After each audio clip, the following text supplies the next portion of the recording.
Welcome to the Catholic Cafe, where Catholic truth is served fresh daily.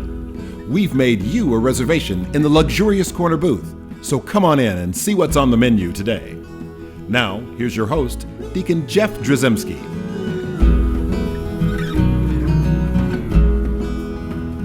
Greetings and welcome to the Catholic Cafe. I'm Deacon Jeff, sitting in the luxurious corner booth of the Catholic Cafe, sitting here with the Venerable Tom Dorian. Yes, sir.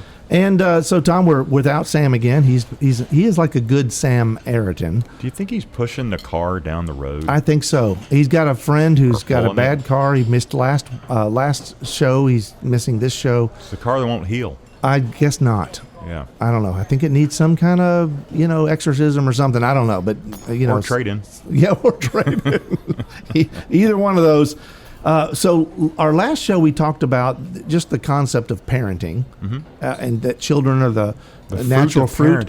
Yeah, yes, a natural fruit of marriage. So it's a beautiful thing. And I'll be honest with you, a lot of people, especially when I'm doing marriage prep, they really haven't thought about that. The couple's really not thinking about how to raise kids. But there are some things that's good for them to know, I think, ahead of time. And not just things like you need to plan, you need to start putting money aside and just decide what kind of college, that's fine. Financial planning is a good thing. I'm not saying it's not, but you need to think about all those things like insurance and all that. Of course you do. But it's like how to raise a kid in this day and age. Because I have to admit, you look around and you go like, man, there's some knuckleheads out here who maybe just, and I'm saying that like it's a mean word, I guess, but the reality is I think there's not a lot of knowledge being passed around. And seems like some of the knowledge that's been passed down has been disregarded or seen as archaic or whatever. So a lot of traditional stuff kind of goes out the window. And then you got these younger parents who are parenting based on TikTok or some other kind of social media experiment, and they don't see it that way. And I want to be respectful about that. But the reality is, there are some basic fundamental wisdoms, about parenting that can be passed on, I think, that are good. And I know with you with 5 kids, me with 9, there are 14 reasons why we would be able to help somebody, giving them a few ideas about parenting. Yeah, just a couple. Just a couple. So I do want to talk about one of them we've already talked about. We kind of talked about it in the last show where we talked about kids are going to grow up and do what you do. Right.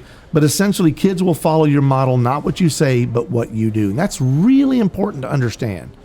Because they learn not just through their ears.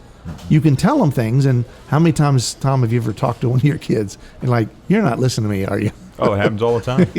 Even now. Yeah. It's probably worse now. Yeah, maybe. It might be earwax, I don't know. But also there's just hearing things is not always enough. They experiential learners, right? They need to touch, feel, see, walk the walk. They need to see you and see it modeled, and that's how they learn the majority of what they learn. It's funny when you see people. I knew a young man that was adopted, and his dad was a voiceover artist in the video business. Really? Right. And y'all would know the kid because he was on Saturday Night Live for a little bit, but and so this kid who was adopted sounds exactly like his dad did. Oh, wow. I mean, his voice, the characteristics, but they're not physically connected, right? But he learned from the cadence, the way his dad talked. And you've seen parents with kids, how their kids like some guys walking along like a lumberjack, kind of lumbering down the road, and then all of a sudden there's these kids walking behind him, lumbering behind him. Yeah. They learn their gait from him, and so all these things that we do as parents, our kids learn from us, and we don't even realize we're teaching them. So when you do realize you're teaching them, it gives you an advantage in helping build that domestic church. So remember that everything that you do and your kids are within earshot or eyeshot, or they're just, nearby, anywhere within the vicinity, they're gonna pick up on what you're doing, and they're gonna see the truth for what it is, not what you say it is. So we got to be mindful of being able to do that. Now, I've had people like when tell them I have 9 kids, they go like, "How do you handle 9 kids?" I've got 2, and they are just a terror. Have you ever heard that? Oh yeah. What do you tell them? You know what's funny for us when we got to 3? So 3 was huge. That jump to 3 was overwhelming. Now they outnumbered you. Oh yeah, it's really overwhelming. But what was interesting for us was once we got to 3, it was easy. Like 4 was 3, 5 was 3, 6 was 3, whatever. I got you. It just felt like 3. Well, that's also part of that. It's just one more. Yeah, exactly. You're already here. Just one more. What's one more? Just put another more. Yeah. Next thing you know, you got 37 kids. Like, just keep going. Wow, one more. Just keep going. Yeah. Now, so and the sound is beautiful, by the way. The cacophony. Oh my gosh. Yeah, I do like that. I just sit back and take it in. So I used to travel a lot as a younger man for my work, and I'll be honest with you, because when we had 7, 8, 9 kids at home, it was noisy, and so I would go and I'd fly off somewhere and stay in a hotel, and that first night, man, it was kind of nice. It is nice. It was quiet. I didn't have to. I watched. But you end up missing it. Oh man, very quickly. Yeah, within 24 hours, I'm going like, yeah, I'm ready to go back. I want the kids. I want the noise. Yeah. I feel at home like that. And I don't know if you've had this experience as well, but if you take one kid out of that cacophony, the whole thing changes. It changes the dynamic. It's huge. It's a huge change. It tells you that they're all individuals. Yeah. Right. They all have different charisms, gifts, and that's a cool thing too. Yeah. Yeah. So when you have the kids there, right, and especially when you have a lot of kids, and people say to me, like, "How do you handle 9 kids? I can't handle the 2 that I have." I tell them something that sounds like I'm being disrespectful, but I'm not. It's a reality, and what I tell them is like, you know what? Kids will do exactly what you allow them to do. So often we forget that we're the ones in charge. I mean, I'm just, the reality is we forget that. And society's kind of making us forget that. Well, maybe sometimes, but I think that like sometimes we start to let the inmates run the asylum kind of a deal. Can't do that. And I'm not saying you have to be mean. I'm just saying that like you're the lawgiver. Right. And so you make the rules. Plus they do like boundaries. I think people like that. They need to have boundaries, right? And you have to set rules and set boundaries. And it's like, we're not going to tolerate this. You know, it got to be where a first couple of kids, we might have done some corporal punishment, just a little bit of a light tap on the rear end or something like that. But really, what really worked best was like a firm, like my dad voice. If we were in a restaurant and a kid's acting up and I would give them the fair warning. The first one's like, "Hey, fair warning, dude. Tone it down. Just dial it down. Inside voice, whatever. We're in a restaurant." Other people didn't pay to see this. You know, we've all used those dad lines, right? And then they keep doing it, right? And then it's like, okay, y'all keep eating. Junior, you come with me. Penalty box. My son Jeffrey's going to be like, "You talking about me on the air, Dad?" It's like, yeah. So I take him outside. And by the time you get outside, because you kind of hold their arm, you do not like ever hurt your child, and everyone already knows that. Never, never, never, never, never. However, there is such a thing as a serious grasp. You are guiding your child out of the restaurant.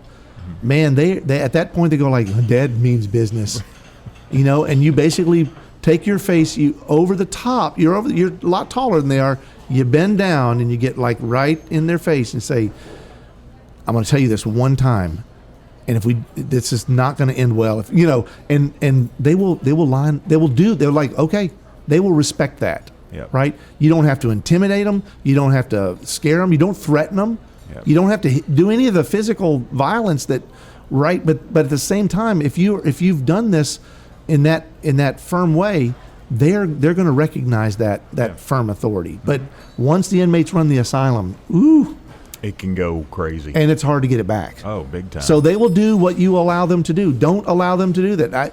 I tell this other story where I had I don't want to say who it is because the family might be listening. But I had, an experience where like there's mom, the kid comes to mom and says, "Mom, can I have a Coke?" And mom says, "No." can I have a Coke? No. Mom, can I have a Coke? No. Can I have a Coke? No. I really want a Coke. Mom, I want a Coke. No, no, no. And then finally, after 27 times, yes, if you'll just be quiet and go drink your Coke. Oh, that's game over. Yeah, what have you taught your child? 27 no's. Oh, yeah. You know, that means number 28 is score, Right. you know. You've got to, and which leads us Hold to the the next line. thing Hold the line. is consistency. Yep. Right? You've got to be consistent. If you say no, you stick with it. Yep. You don't change it. Right? You set the rules and you are consistent. Right? Yep. Punishments, like if you're doing timeout, if you're one of those parents, or if it's a corporal type deal, whatever, you know, whatever the punishment is, it's consistent. Mm-hmm. And do not make idle threats.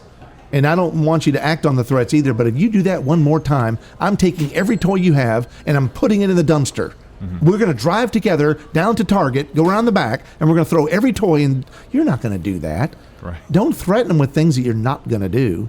Like if you do this, then that. And it's like that, then whatever that punishment is, it better be reasonable, mm-hmm. right? And then be consistent about it. And I promise you, kids, you're teaching them. Mm-hmm. So if you have consistent, like, I know what's going to happen if I do this. If they know that, it may take them a few times, but once they get that, then you have now on to level number 2 or Right. level number 3. Mm-hmm. I'm on level number 57 right now with my kids. They're 18 and up, but you know what? We're still going. So the thing is, they consistency is the key, mm-hmm. right? And it's like babies do things, and when babies cry or whatever, they're not being bad. Babies can't be bad. So you teach them in gentle ways how to do things and whatever. But when they're getting older and they act out, they're not babies anymore. And so you've got to start implementing consistent strategies and penalties, punishments, and encouragements. And when you do that consistently, it changes the game on them, right? So then the next thing I want to talk about is another important thing. And that's everything's done within the boundaries of love, like even discipline. Now, when I say that, I'm not implying that sometimes you don't love your kids. Sometimes it's hard to love your kids, but you know you always love your kids, mm-hmm. right? Well, I mean, I'm speaking for you, Tom. Thank you. Yes, I do. I just want to make sure that you were like, no, not me.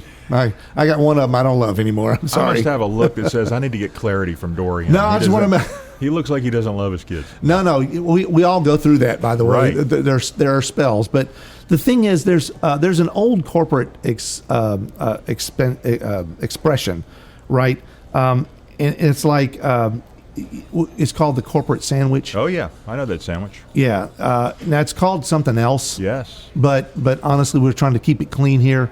Yeah. But basically, like when Ralph is getting ready to get fired, mm-hmm. the boss calls Ralph in and says, "Ralph, we've appreciated having you here at Acme Incorporated. Ralph, unfortunately, we're going to have to let you go. Ralph, you know, I'll be happy to write a letter of recommendation because you've been a great employee for whatever, you know."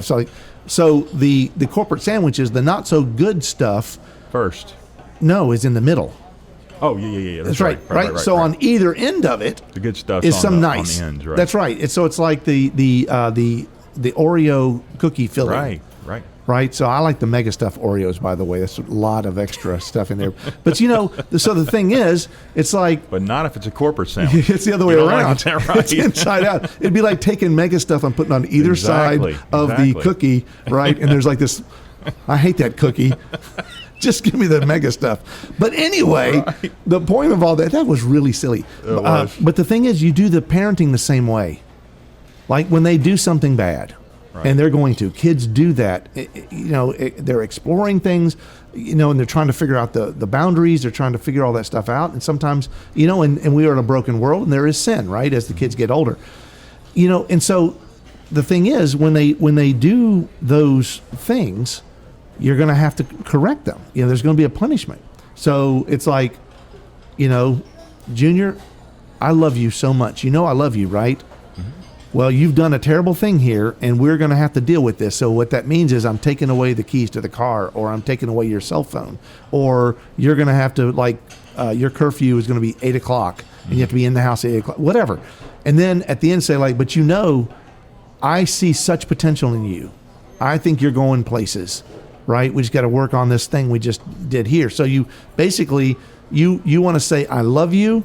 Here's your punishment for what you just did. And I love you, right? And that's the parenting sandwich, right? And so it's the same thing. Everything is within the boundaries of love. You are not just so angry with your kids that you make me so mad. Blah, blah, you yell and scream and slam doors and all that kind of stuff. That's not parenting, right? You've always got to love your kids, and they need to hear it often. A lot of people don't say I love you enough. That's something Bess and I do all the time with the kids and with each other. There are I love yous flying through the house. In fact, you can come over our house and you're going to hit square in the forehead with an I love you. Awesome. It's just part of what we do. And the thing is, I think it's important because we do love them and they need to constantly be reminded. Right? It's why we have birthdays every year. Yeah.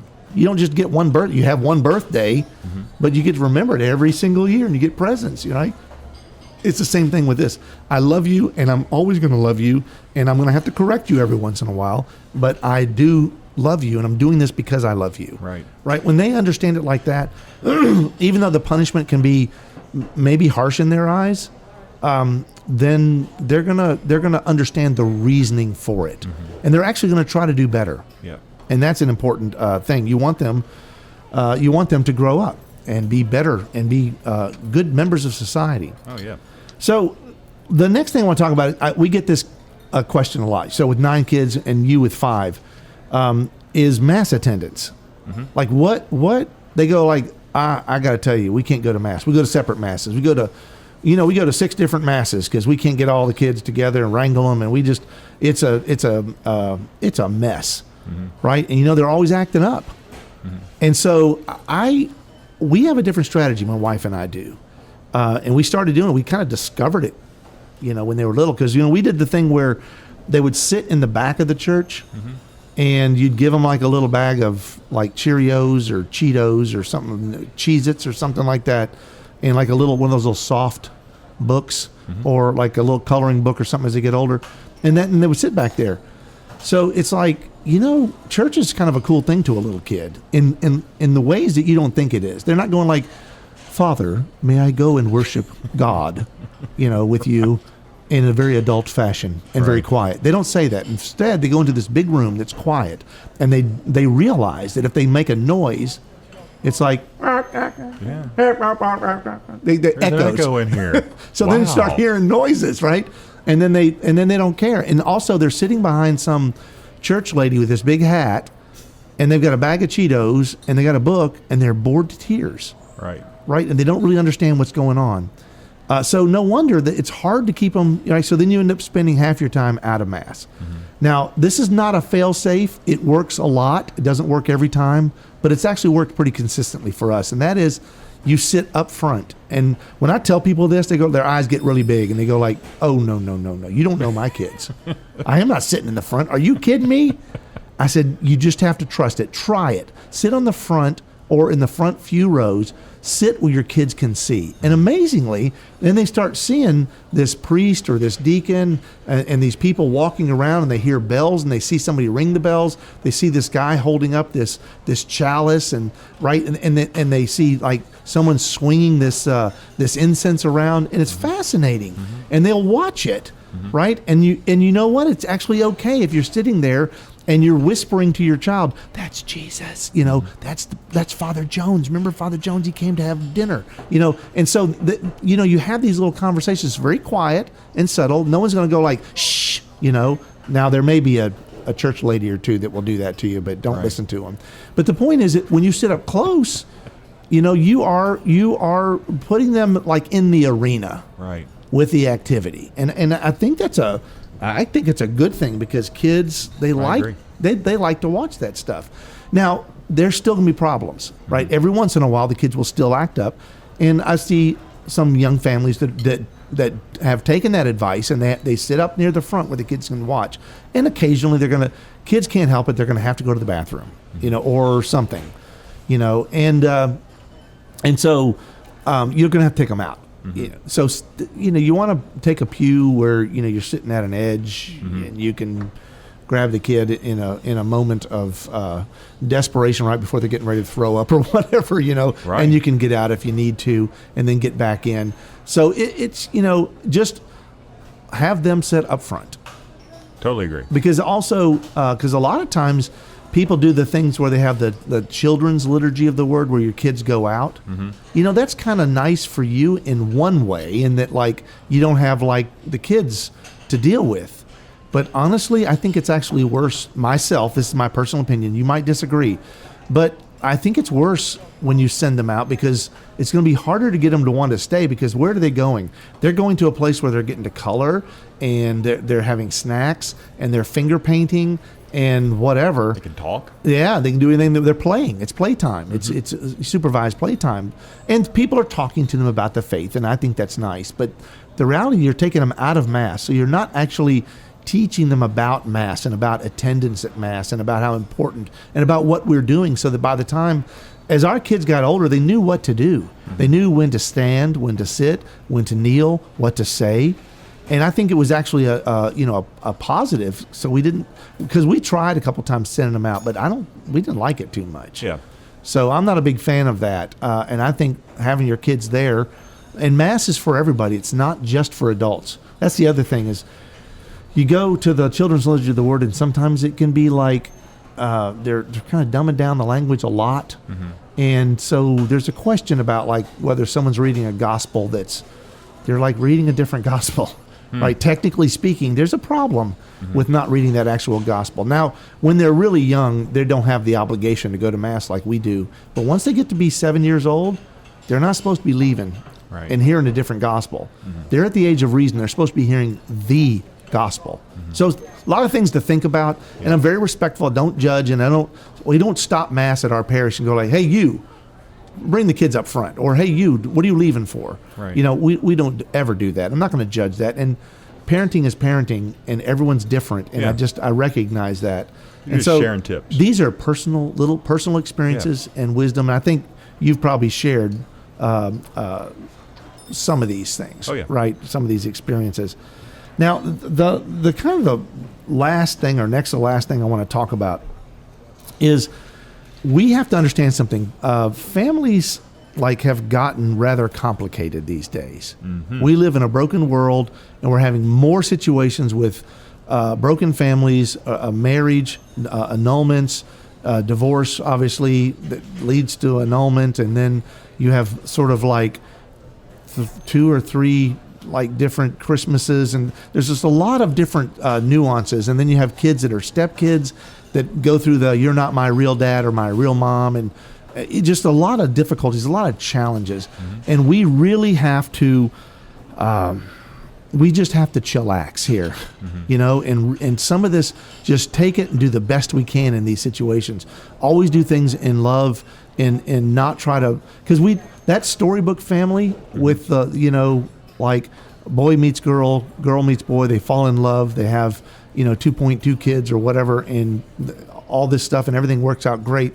It's just hard. We don't see it all the time, right? So the reality is we have to understand that that divorce is a reality, and all these things. And one of the things I learned, one of the things Bess and I did was we were doing the 3 Christmases, and honestly, it got to be really hard until we decided one year we're going to have one Christmas, and it's going to be at our house. And my divorced parents, if they wanted to, they could come. They're welcome to come. We're doing Christmas, and the kids are going to get up at the crack of dawn, and they're going to run down the stairs and, open their presents. And we're going to do one Easter. We're going to do one Thanksgiving. And it's just because it's too many, right? And it's just really hard to manage all that. So we started thinking to try to build our family and build this one flesh, right? This domestic church. That's where it needs to be. The walls need to be fortified. Because the thing is, at the end of the day, one of the enemies to the one flesh can actually be your parents. So we're not just talking about parenting when it comes to our own kids, but our parents. It can be difficult. With divorced parents, you might have a dad say, well, your mother, and your mom say, well, your father, and they're picking at each other, and they spend time talking about those things when they're with your family. It's like, I don't want that. Mm-mm. That's not good for their grandkids to hear, and it's like, it's really hard. That's why we're going to strengthen our domestic church. And so we have to be mindful that parents sometimes they don't know their own boundaries. Your parents, your older parents. Right. Well, I'm still your father and I'm still your mother. Mm-hmm. And the thing is, yeah, you are. And I'm grateful that you had me. But here's the thing. It's my turn with my kids. Thank you for your pearls of wisdom. But please don't correct my child. Or please don't do this. Please don't do that. Oops, that's a phone. Never have your phone going during the radio show. Okay.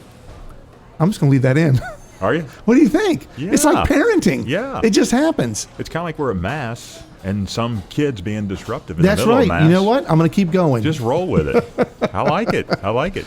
So always you love your parents. And here's the other thing is you never stop being a parent. Right. You change how you parent. Right? So you are always going to be able to give sage advice. You're always going to be able to give a word of counsel. You need to build responsibility in your children as they grow older so that they can trust you enough to give them good advice later on and not criticize them, but offer them counsel when they ask for it, and gentle wisdom that's sent their way. And they're going to love that. Yeah. So you're always a parent. You never stop being a parent. You just change how you parent. And some parents don't get that memo, and so they're harder to deal with. But all that said, the most important thing you can do is missionary parenting. You are parenting to get those kids to heaven. Amen. Right? Amen. Those kids are a gift from God, and He wants them in heaven with Him. And that's your job, primary job as parents. Mm-hmm. Hail Mary, full of grace, the Lord is with thee. Blessed art thou among women, and blessed is the fruit of thy womb, Jesus. Holy Mary, Mother of God, pray for us sinners, now and at the hour of our death. Amen. Thanks for listening to the Catholic Cafe. If you'd like to contact Deacon Jeff, send him an email at deaconjeff@thecatholiccafe.com. Visit us on the web at thecatholiccafe.com. You can also find us on iTunes or follow us on Facebook and Twitter. The Catholic Cafe is brought to you by the Order of Malta Federal Association.